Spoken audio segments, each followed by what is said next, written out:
Maintenant, dans Jérémie 4, 7, 10 et 13, je vais vous le lire et on m'a fait une remarque là-dessus. Ah, mais ça c'est arrivé avant, mais regarde, il faut lire Ecclésiaste 1, 9, 11 et il y a des caractéristiques dans ce verset-là et les gens de l'époque ne pouvaient pas le savoir parce que Jérusalem a déjà été envahie, mais il y a des caractéristiques et vous serez d'accord avec moi qu'il ne peut s'agir de cavaliers de l'époque du temps ancien où Jérusalem a été investie déjà.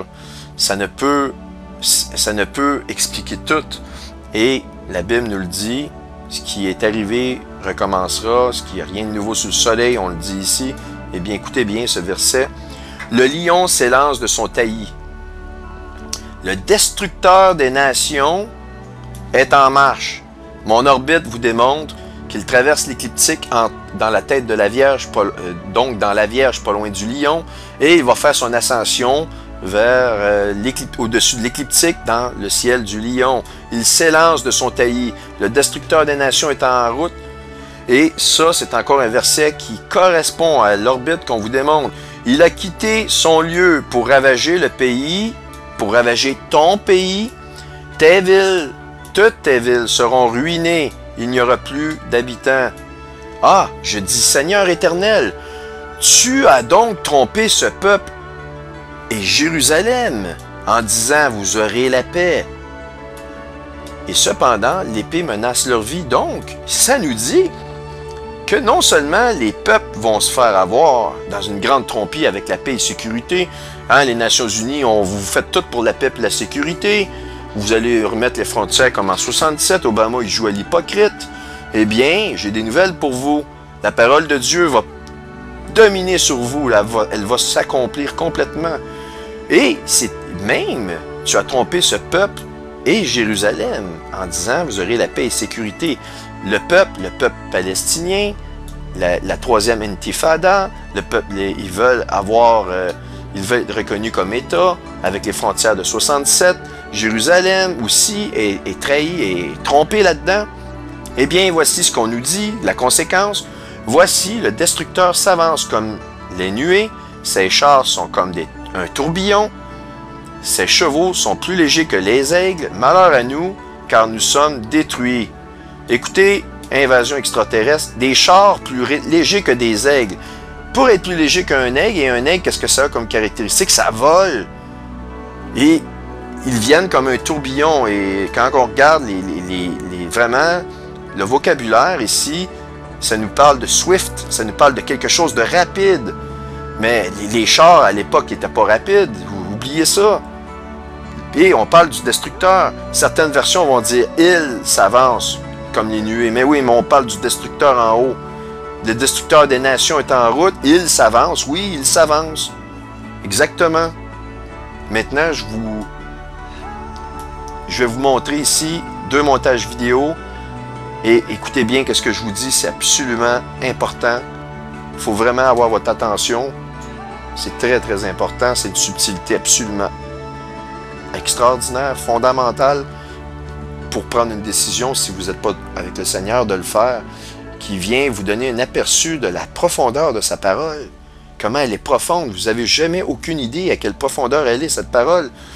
Je vais vous montrer un premier vidéo preuve qu'ils ont proclamé la paix et la sécurité.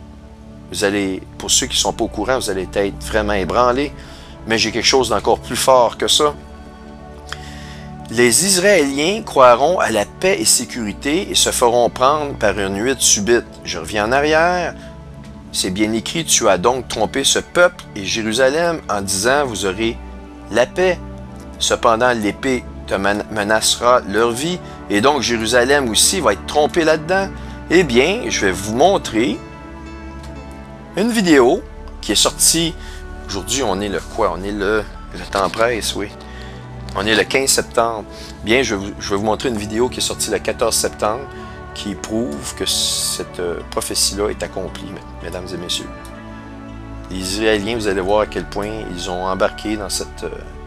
certains des Israéliens, mais Israël ont embarqué dans cette fourberie ici. Maintenant, on continue. Isaïe 26, 16, 21. Un autre, encore, verset sur la fin des temps. comme une femme enceinte. On revient encore avec cet indice-là.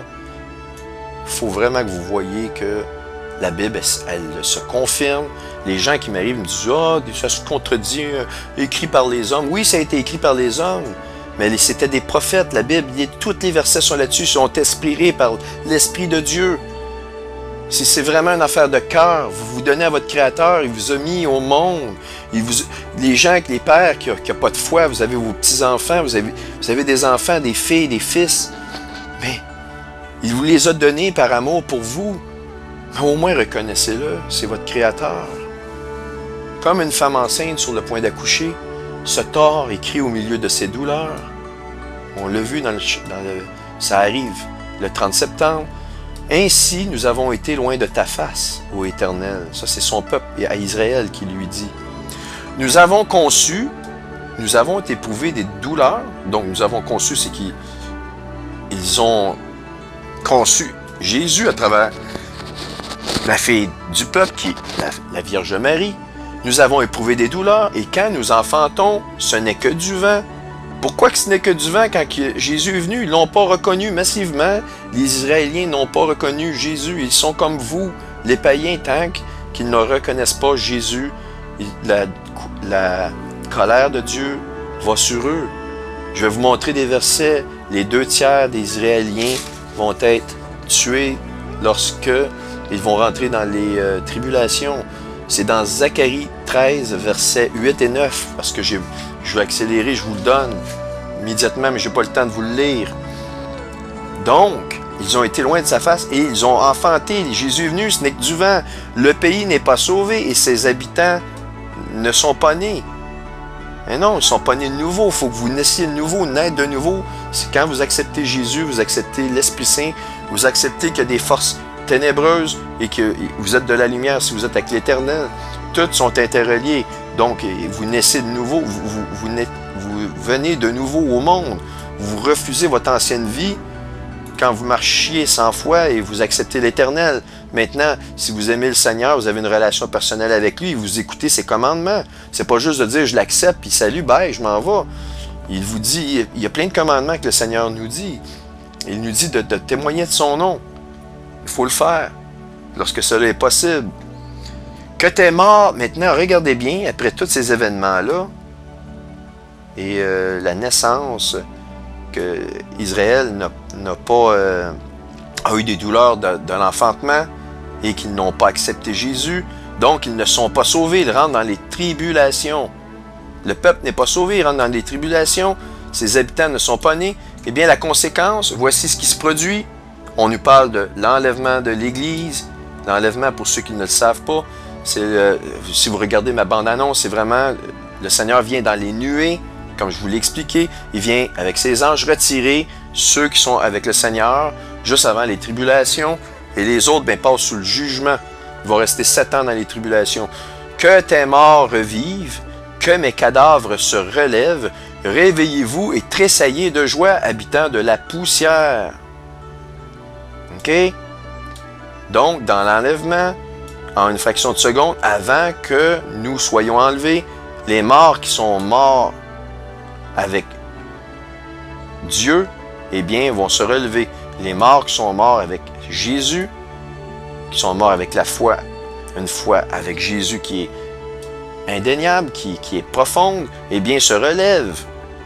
Ils reviennent à la vie et après ça, ils viennent chercher les autres croyants. Ils sont enlevés, on est enlevés dans les cieux. Alors que tes morts revivent, que mes cadavres se relèvent, réveillez-vous et tressaillez de joie, habitants de la poussière.